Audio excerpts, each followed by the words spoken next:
पंकज जी, महाराज जी YouTube के माध्यम से काफी वर्षों से आपको सुन रहा हूं, आपकी बातों को जीवन में उतारने का प्रयास भी कर रहा हूं। महाराज जी, मेरा प्रश्न है कि जब आपने संन्यास लिया और घर रिश्ते नाते त्याग दिए तो शुरू के कुछ महीनों में आपको अत्यंत प्रतिकूलता का सामना करना पड़ा होगा। उन परिस्थितियों में पूरे जीवन भर प्रतिकूलता सहता रहा हूं। आज के आप हमें अनुकूल समझ रहे हैं, दोनों किडनी खराब है, कोई अंग ऐसा नहीं जो हमारा दर्द न कर रहा हो। तो बचपन से लेकर अभी तक प्रतिकूलता ही प्रतिकूलता, तो प्रतिकूलता मेरी अनुकूलता बन गई है, समझ रहे हो?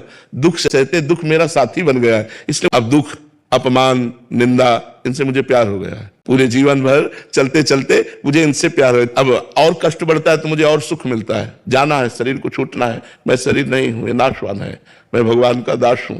वो अविनाशी स्वरूप हमारा है जो चिदानंद में सेवा में भगवान की जाता है। इसलिए हाँ, पहले दिन हमारे विश्वास को भगवान शंकर ने पुष्ट किया। जब मैं 13 वर्ष का शरीर था, शाम के माताजी से केवल बताया, पिताजी से तो हिम्मत नहीं थी क्योंकि बहुत कठोर स्वभाव के थे, तो उनसे डर लगता था बात करने में। तो माताजी से कहा कि माताजी हम कल बाबा जी बन जाएंगे।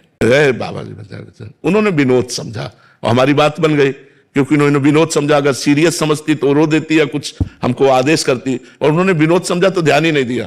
भगवान ने हमारी बात बना दी। सब सो रहे थे, उठे, पिताजी को मानसिक प्रणाम किया, सैया पर थे, माताजी को प्रणाम किया, भाई बहनों को हाथ जोड़ा, और एक छोटी सी गीता, और एक ब्राह्मण कुल में जन्मे थे इसलिए चटाई, और वो एक लोटा, क्योंकि गायत्री यज्ञोपवीत हो जाता है ना, तो गायत्री के लिए उतना लेकर बस वो फिर घर से भागे। पैजामा कुर्ता या ऐसा पैंट शर्ट, आधा हाफ पैंट या शर्ट या पैजामा कुर्ता क्या था मुझे ध्यान नहीं है उस समय, मतलब गृहस्थी वेश में ही भागे। और किलोमीटर चलने के बाद थक गए, तो एक शंकर जी का मंदिर आता है नंदेश्वर, सरसौल ब्लॉक में नंदेश्वर महादेव, वहां जंगल में जाकर के रुके। अब जब 12 बजे भूख लगी, क्योंकि सुबह से कुछ ना कुछ घर में मिल जाता था, अब सुबह तो मिला नहीं, चलते चले आए। अब दोपहर के बाद तो पहली बार हमारे मन में प्रश्न उठा कि कैसे जीवन निर्वाह होगा, जीवन निर्वाह कैसे होगा, कहाँ रहेंगे, कहाँ जाओगे। तुरंत हम कहा ये तो हमको परास्त कर देगा प्रश्न। तुरंत हम कहा भगवान जैसे रखेंगे, हम भूखों मर जाएंगे लेकिन घर नहीं जाएंगे, हर कष्ट सहेंगे। इतने में एक आदमी आ गया, हमारे विश्वास को भगवान ने तुरंत पुष्ट किया। एक आदमी आ गया, उसने कहा बच्चा यहाँ एक सूर स्वामी रहते थे, जानते हो क्या? तो हम कहा हम यहाँ नए आए, हम जानते किसी को नहीं। तो कमंडल खुला, 1 लीटर दही होगा, मीठा दही, गांव के दूध गड़वा का लाल दही, लाल रंग का हो गया। उनका तुम पी लो, अब हम वापस नहीं ले जाएंगे, उनके लिए लाए थे, वो है नहीं तो आप पी लो। वो संत कहीं चले गए होंगे, तो उसी लोटे में डाल के 3-4 लोटा निकला, छोटा लोटा था। जब वो गए तो 1 लीटर दही में खूब छक गए ना, बस जो ही गए से शंकर जी के ऐसे पिंडी को पकड़ के खूब रोए कि हमें विश्वास हो गया कि हमारे जीवन का आप पार करेंगे, आप स्वीकार करेंगे। बस वो दिन क्या दिन, कभी घर नहीं याद आया, कभी घर नहीं गए, कभी परिवार से एक रोटी नहीं खाई आज तक, अपने जन्मभूमि की एक रोटी आज तक नहीं खाई जब से घर से निकले। भगवान की कृपा से बहुत बड़ी जीवन यात्रा कट गई। हम किसी आश्रम या ऐसा हमारा उद्देश्य नहीं रहा, इसलिए हम कहीं रुकते नहीं थे।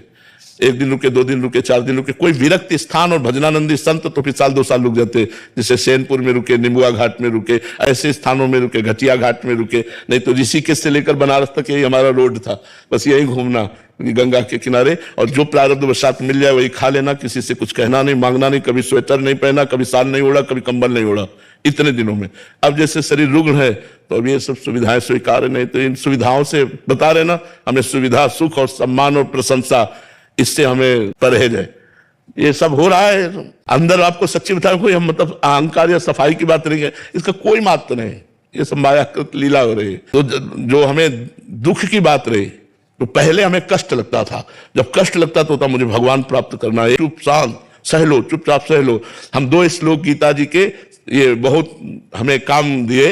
पहला मात्रा स्पर्शास्तु कौन्तेय शीतोष्ण सुख दुखदा आगमा पाइनो अनित्यास्तास्तितिक्षस्व भारत, और दूसरा यम ही न व्यथ्यन्ते ते पुरुषम पुरुषर सब सम दुखा सुखाधीरम स्वमृतत्वाय कल्पते। जहां हमारा मन हमको विचित करता, सो इन श्लोक को, इनका अर्थ विचार करने लगते। भगवान ने कहा ए चुप शांत सहते भगवान ने श्री धाम वृंदावन का वास देकर अब यहाँ पूर्णता कर दी। अब हमें कुछ नहीं चाहिए, हमारे अंदर की कोई सांसारिक मांग नहीं रह गई कि अब हमको ये सुख सुविधा मिले या कुछ, बस एक ही बात रह गई कि मैं प्रभु को कहीं भूल न जाऊं। एक डर बना रहता है, मैं कहीं इस बाजार में अपने प्रभु को न भूल जाऊं। इसलिए उनसे यही प्रार्थना करते रहते कि पूरे जीवन आपके चरणों में गया, अब कहीं आखिरी में लाके ऐसी खंदक में मत डाल देना कि आपको भूल जाए। यश कीर्ति प्रशंसा सब वैभव, कहीं ऐसा न हो नाथ आपको भूल जाए, क्योंकि हमारा लक्ष्य ये नहीं है, हमारा लक्ष्य आप है, आपको कभी भूलूं नहीं। तो दुख तो हमारे जीवन का मित्र रहा है और वही मित्र हमको भगवान से जोड़ दिया। तो ये जीवन कथा है हमारी, पीछे से लेकर के अभी तक। महाराज जी हम पर भी दया कीजिए, नाम भी भजन में छूटे हमारा। हाँ, यही सबसे बड़ी बात है, भजन न छूटे, यही सार बात है। सार बात यही कि जी संसारिक जीव जो हम जैसे हैं उनको तो एकांत काटने को दौड़ता है महाराज जी। हमें समाज काटने को दौड़ता है। आपको हमारा मन जो है वो सही पूछो तो आज हमारा मन उस बात को लेकर के ललचाता है जिस बात को भगवान ने हमें पहले दिया था। जो गंगा किनारे का जीवन था उस बात को लेकर ललचाता है, लेकिन अब हम असमर्थ हैं। अगर हमारा शरीर स्वस्थ होता तो आपको सही कहते हैं, ये सौभाग्य आप लोगों को ना मिलता, हमको सब अच्छा नहीं लगता।